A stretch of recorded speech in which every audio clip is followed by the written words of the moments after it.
ایک ماں لکھتی ہے، وہ بھی کیا دن تھے جب میرا گھر ہنسی مذاق اور لڑائی جھگڑے کی آوازوں سے گونجتا تھا۔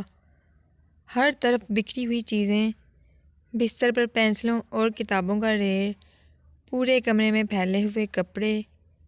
میرا پورا دن ان کمروں کو صاف کرنے اور چیزیں سلیقے سے رکھنے کے لیے ڈانٹنے میں گزرتا۔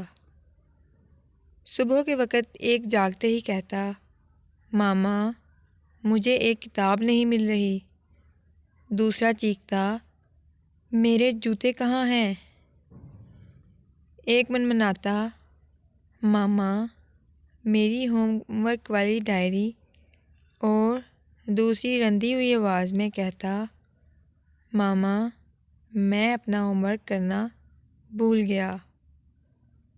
ہر کوئی اپنا اپنا رونا رو رہا ہوتا اور میں چیختی کہ آپ کی چیزوں کا خیال رکھنا میری ذمہ داری نہیں، اب آپ بڑے ہو گئے ہو، خود سنبھالو۔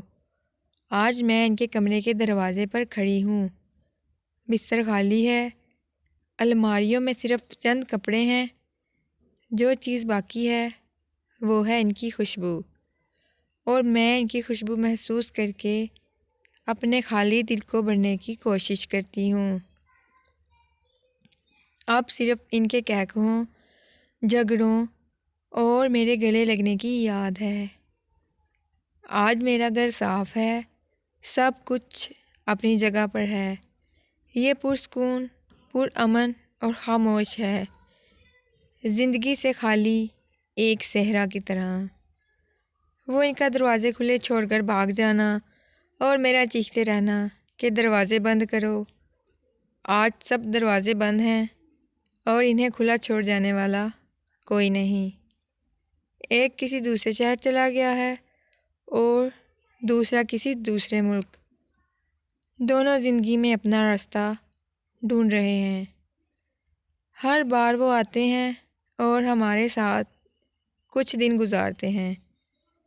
جاتے ہوئے جب وہ اپنے بیگ کھینچتے ہیں تو یوں لگتا ہے جیسے میرا دل بھی ساتھ کھنچ رہا ہو۔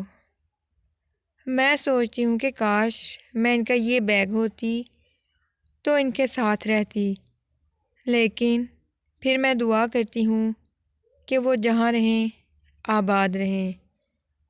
اگر آپ کے بچے بھی چھوٹے ہیں تو انہیں انجوائے کریں، ان کو گدگدائیں، ان کی معصوم حیرت کو شیئر کریں اور ان کی چھوٹی چھوٹی پریشانیوں کا مداوع کریں۔ گھر گندا ہے، کمرے بکھرے ہیں اور دروازے کھلے ہیں تو رہنے دیں، یہ سب بعد میں بھی ٹھیک ہو سکتا ہے، لیکن بچوں کے ساتھ یہ وقت آپ کو دوبارہ نہیں ملے گا۔